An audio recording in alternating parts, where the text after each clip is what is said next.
Malam itu, aku sebenarnya hanya ingin mengambil air minum di dapur sebelum tidur.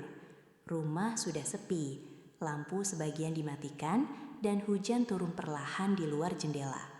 Tapi, saat melewati lorong belakang rumah, aku sadar pintu kamar pembantuku terbuka sedikit.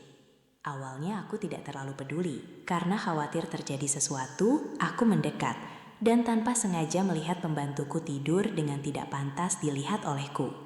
Dan malam itu, untuk pertama kalinya, aku melihat pembantuku yang selama ini disembunyikan dari semua orang. Sejak kejadian itu, hidupku berubah perlahan. Aku mulai terlibat terlalu jauh dalam masalah pribadinya. Tidak ada yang menyangka, perempuan pendiam yang setiap hari membersihkan rumah kami ternyata menyimpan rahasia besar.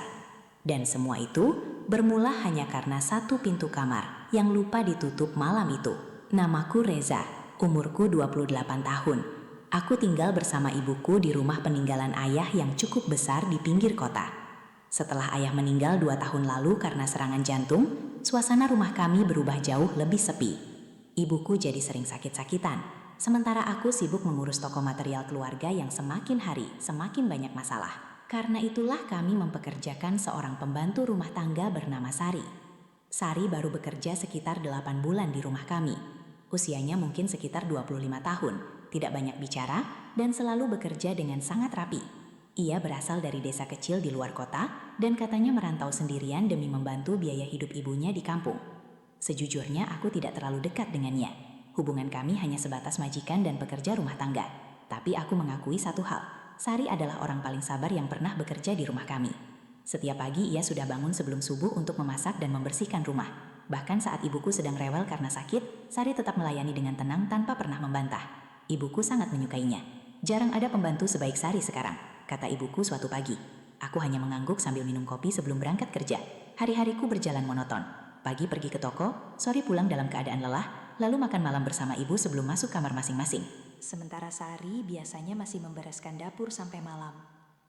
Meski tinggal serumah, aku hampir tidak pernah benar-benar mengenalnya. Sari terlalu pendiam. Kadang aku bahkan lupa kalau di rumah ini ada orang lain selain aku dan ibu. Namun ada satu hal yang sering membuatku penasaran. Beberapa kali aku melihat Sari seperti ketakutan saat menerima telepon. Wajahnya langsung pucat dan ia biasanya buru-buru pergi ke belakang rumah agar tidak terdengar siapapun. Pernah suatu malam aku melihat matanya sembab seperti habis menangis. "Kenapa?" tanyaku waktu itu. Ia langsung menggeleng cepat. "Gak apa-apa, Mas. Tapi jelas sekali ada sesuatu yang disembunyikannya." Meski begitu, aku tidak pernah terlalu memikirkan hal itu. Bagiku setiap orang pasti punya masalah masing-masing. Sampai akhirnya, malam itu datang. Malam yang mengubah caraku memandang Sari selamanya. Hari itu hujan turun cukup deras sejak sore. Aku pulang lebih malam dari biasanya karena ada masalah dengan salah satu supplier toko. Badanku lelah, pikiranku penuh, dan aku hanya ingin cepat tidur. Saat masuk rumah, suasana sudah sangat sepi. Ibuku sudah tidur lebih dulu. Lampu ruang tamu dimatikan. Hanya menyisakan cahaya kecil dari dapur dan lorong belakang rumah. Aku mengambil segelas air dingin, lalu berjalan kembali menuju kamar. Tapi ketika melewati lorong belakang, langkahku tiba-tiba berhenti. Pintu kamar Sari terbuka sedikit. Biasanya pintu itu selalu tertutup rapat. Awalnya aku tidak peduli. Aku bahkan sempat melangkah pergi. Namun beberapa detik kemudian, aku mendengar suara tangisan pelan dari dalam kamar itu. Aku langsung menoleh. Suara itu terdengar lirih, seperti seseorang yang berusaha menangis tanpa ingin didengar siapapun. Karena takut terjadi sesuatu, aku perlahan mendekati pintu kamar tersebut. Dan malam itu, tanpa sengaja aku melihat sebuah rahasia yang seharusnya tidak pernah kulihat. Aku berdiri di depan pintu kamar Sari dengan jantung berdegup pelan. Cahaya lampu kamar yang redup keluar melalui celah pintu yang terbuka sedikit. Tangisan itu masih terdengar lirih, membuat suasana rumah yang sunyi terasa semakin aneh. Awalnya aku ragu untuk mengintip. Tapi entah kenapa perasaanku tidak tenang. Aku akhirnya mendorong pintu itu perlahan. Dan detik berikutnya aku langsung membeku di tempat. Sari duduk di lantai dekat tempat tidurnya sambil memeluk lutut. Wajahnya penuh air mata. Di tangannya ada sebuah foto lama yang terlihat sudah kusam. Namun bukan itu yang membuatku terkejut, melainkan luka lebam di lengannya. Ada bekas memar kebiruan yang jelas terlihat di bawah lengan bajunya yang sedikit tersingkap. Aku spontan masuk ke dalam kamar. "Sari," ia langsung kaget setengah mati. Foto di tangannya jatuh ke lantai. "Mas Reza?" Sari buru-buru menghapus air matanya sambil berdiri panik. "Maaf, saya nggak sengaja lihat pintunya kebuka," kataku cepat. Namun mataku tetap tertuju pada bekas lebam di tangannya. "Itu kenapa?" Sari refleks menutupi lengannya. "Nggak apa-apa, jangan bohong." Ia langsung menunduk diam. Untuk pertama kalinya, sejak bekerja di rumah kami, aku melihat wajah Sari benar-benar ketakutan. Aku mengambil foto yang tadi jatuh ke lantai. Dalam foto itu terlihat Sari bersama seorang wanita tua dan anak perempuan kecil yang sedang tersenyum di depan rumah sederhana. "Ini siapa?" tanyaku pelan. Sari langsung mengambil foto itu dari tanganku dengan wajah panik. "Tolong jangan lihat, Mas." Nada suaranya bergetar. Aku semakin yakin ada sesuatu yang serius sedang terjadi. "Sari, sebenarnya ada masalah apa?" Beberapa detik ia hanya diam sambil menahan tangis. Lalu perlahan tubuhnya mulai gemetar. Aku nggak tahu harus cerita ke siapa lagi. Kalimat itu keluar begitu pelan sampai hampir tidak terdengar. Aku menatapnya bingung. Dan malam itu, untuk pertama kalinya, Sari akhirnya membuka sedikit rahasia hidupnya. Ternyata selama ini, ia bukan hanya bekerja untuk menghidupi ibunya di kampung. Ia juga harus membayar utang besar milik kakaknya yang kabur entah kemana. Utang itu bukan kepada bank, melainkan kepada seorang rentenir berbahaya bernama Hendra. Sejak kakaknya menghilang, Hendra terus meneror Sari karena menganggap keluarga mereka harus bertanggung jawab atas semua utang tersebut. "Aku udah bayar hampir setiap bulan," kata Sari sambil menangis. "Tapi mereka terus minta lebih." Dadaku mulai terasa tidak nyaman. "Luka itu karena dia." Sari langsung diam. Itu sudah cukup menjadi jawaban. Aku mengepalkan tangan pelan. "Kenapa kamu gak lapor polisi?" Sari tertawa pahit sambil menggeleng. "Orang kayak saya mana ada yang peduli, Mas." Kalimat itu membuatku terdiam. Selama ini aku memang tidak pernah benar-benar mengenalnya. Aku hanya melihatnya sebagai pembantu rumah tangga yang bekerja setiap hari di rumah kami. Padahal diam-diam ia sedang hidup dalam ketakutan.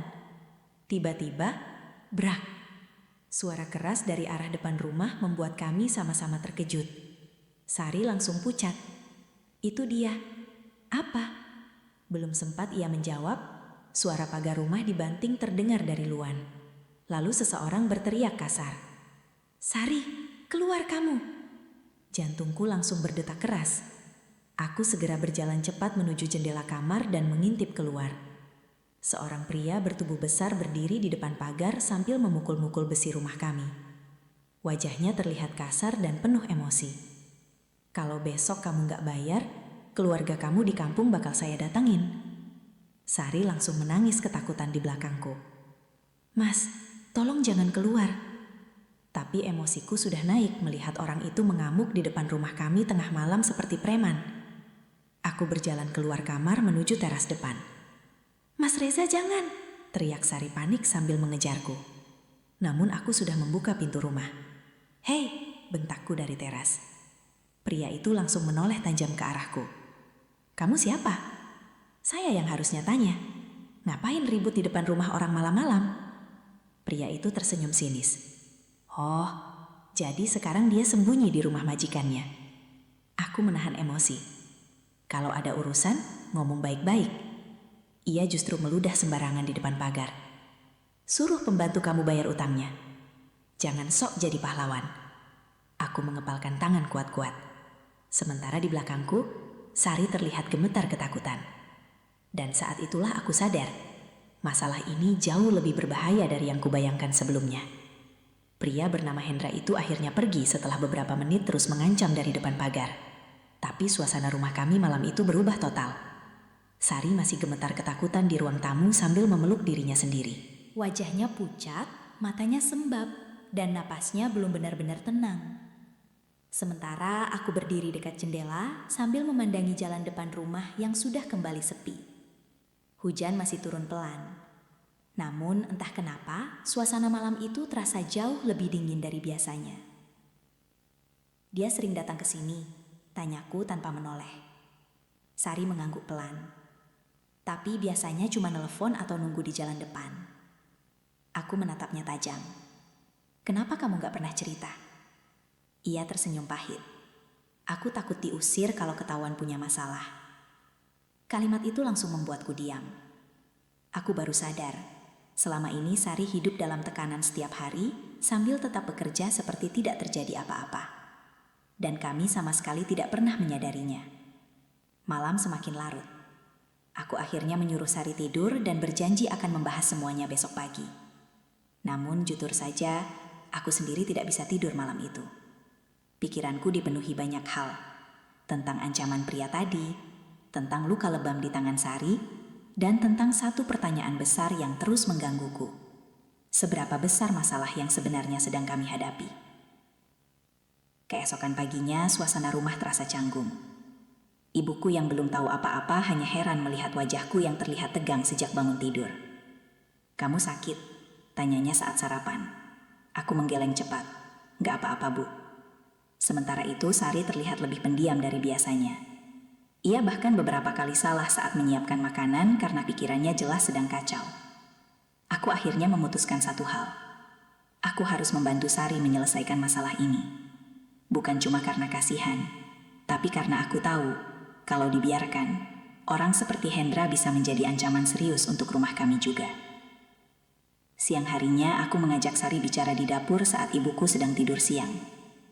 "Utangnya sebenarnya berapa?" Sari terlihat ragu menjawab. "Sekitar 80 juta. Aku langsung terdiam. Jumlah itu sangat besar untuk ukuran orang seperti Sari. "Kakakmu pinjam buat apa?" Sari menunduk. "Katanya buat usaha, tapi malah habis buat judi online." Aku langsung menghela napas panjang. Masalahnya ternyata lebih rumit dari yang kubayangkan.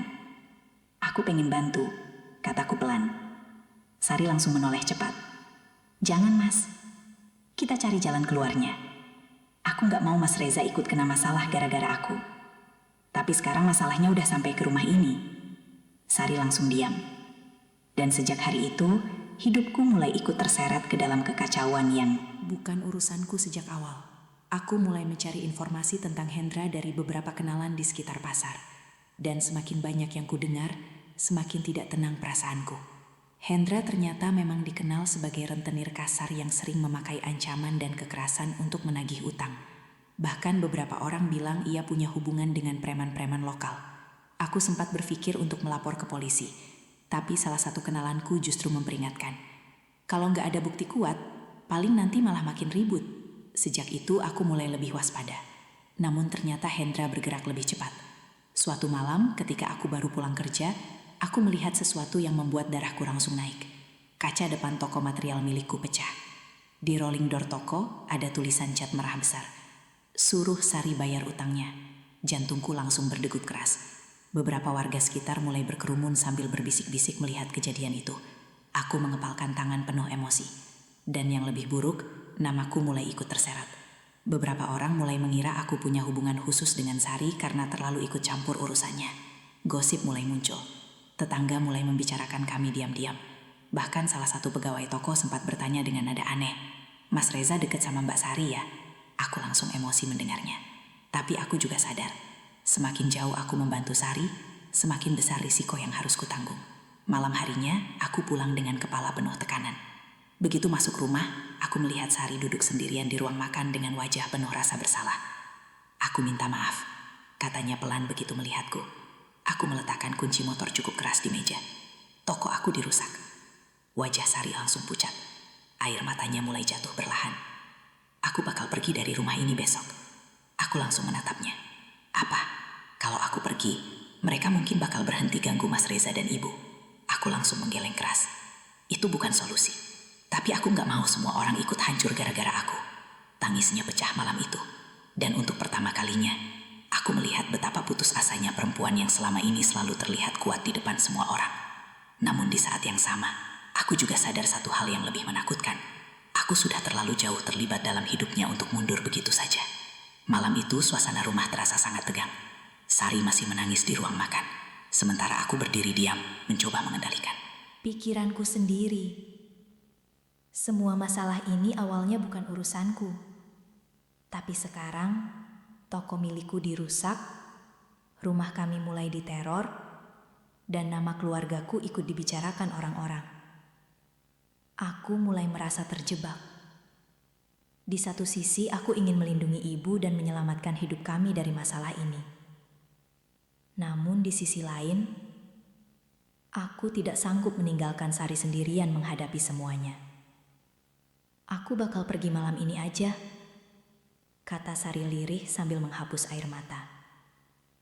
Aku langsung menatap tajam. Kamu mau kemana? Sembunyi di rumah teman mungkin? Itu malah bahaya. Tapi kalau aku tetap di sini, mereka bakal terus ganggu kalian. Aku menghela napas kasar sambil mengusap wajah frustrasi. Semua jalan terasa buntu. Dan keadaan semakin buruk keesokan harinya. Pagi-pagi sekali, ku akhirnya mengetahui semua masalah itu setelah mendengar gosip dari tetangga depan rumah. Beliau langsung memanggilku ke ruang tamu dengan wajah tegang. Reza, sebenarnya ada apa ini? Aku diam beberapa detik sebelum akhirnya menceritakan semuanya. Tentang utang kakak Sari, tentang Hendra, tentang ancaman yang mulai menyeret rumah kami. Wajah ibuku langsung pucat. Ya Tuhan. Beliau menoleh ke arah Sari yang sejak tadi berdiri menunduk penuh rasa bersalah. Kamu kenapa nggak cerita dari awal? Sari langsung menangis. Maaf Bu, ibuku memang terkenal lembut. Tapi kali itu aku bisa melihat jelas rasa takut di wajahnya. Kita nggak bisa terus hidup begini, katanya pelan. Kalimat itu langsung membuat suasana semakin berat. Aku tahu maksud ibu. Beliau takut. Dan jujur saja, aku juga mulai takut. Malam harinya, keadaan berubah semakin kacau. Saat aku sedang menutup toko, dua pria tidak dikenal tiba-tiba datang menghampiriku di parkiran. Salah satu dari mereka langsung mendorong bahuku cukup keras. Bos kami udah capek nunggu. Aku langsung waspada. Kalian siapa? Bilang sama pembantu itu. 3 hari lagi utangnya harus lunas. Aku bukan urusan kalian. Pria itu justru tertawa sinis. Sekarang jadi urusan. Karena bos kami tahu kamu yang bantu dia sembunyi. Belum sempat aku membalas, pria satunya lagi mendekat sambil berbisik pelan. Atau rumah kalian yang bakal kena berikutnya. Dek. Jantungku langsung terasa dingin. Mereka pergi begitu saja setelah mengancamku. Dan malam itu, untuk pertama kalinya aku benar-benar merasa keluargaku dalam bahaya. Aku pulang dengan kepala penuh tekanan. Begitu masuk rumah, aku melihat ibuku duduk diam di ruang tamu sambil memegang tas kecil. Ada apa, Bu? Beliau menatapku dengan mata berkaca-kaca. Ibu takut, Zah. Suara beliau bergetar. Ayahmu udah gak ada. Ibu cuma punya kamu. Dadaku langsung terasa sesak. Aku belum pernah melihat ibu setakut itu sebelumnya. Dan di saat bersamaan, Sari yang berdiri di dekat dapur langsung menangis semakin keras. Ini semua salah saya. Ia lalu berjalan cepat menuju kamarnya. Brak! Pintu kamar tertutup keras. Aku langsung mengejarnya. Sari! Namun saat pintu terbuka, aku langsung membeku. Koper kecil sudah tergeletak di atas tempat tidur. Sari ternyata benar-benar ingin pergi. Aku gak bisa tinggal di sini lagi, katanya sambil memasukkan pakaian dengan tangan gemetar. Kamu jangan netat. Aku gak mau ibu kamu kenapa-kenapa gara-gara aku. Aku bilang kita cari jalan keluar sama-sama. Sari justru menggeleng sambil menangis. Gak ada jalan keluar, Mas. Kalimat itu membuat emosiku ikut pecah. Terus kamu pikir pergi sendirian bakal nyelesain semuanya? Sari terdiam. Air matanya terus jatuh tanpa henti. Dan untuk pertama kalinya sejak mengenalnya, aku melihat dirinya benar-benar hancur. Aku capek hidup kayak gini, bisiknya lirih. Kemanapun aku pergi, masalah ini selalu ngejar. Suasana kamar langsung terasa sesak. Aku memandang koper itu cukup lama sebelum akhirnya sadar semua usahaku selama ini gagal. Aku tidak berhasil melindungi rumahku. Aku tidak berhasil menghentikan ancaman Hendra. Dan aku juga tidak berhasil membuat Sari merasa aman. Yang tersisa sekarang hanya satu pilihan terakhir. Pilihan paling sulit yang harus kuambil. Aku menarik napas panjang lalu berkata pelan. Kalau memang harus selesai, aku bakal hadapi Hendra langsung. Sari langsung menoleh dengan wajah panik. Jangan mas, tapi ini gak bisa terus lari. Dia orang berbahaya. Aku tahu. Kalau sesuatu terjadi sama Mas Reza gimana? Aku terdiam beberapa detik, lalu menatapnya serius. Kalau aku diam aja, semuanya bakal makin hancur. Dan malam itu, aku akhirnya memutuskan melakukan sesuatu yang mungkin akan mengubah hidup kami selamanya. Jangan berani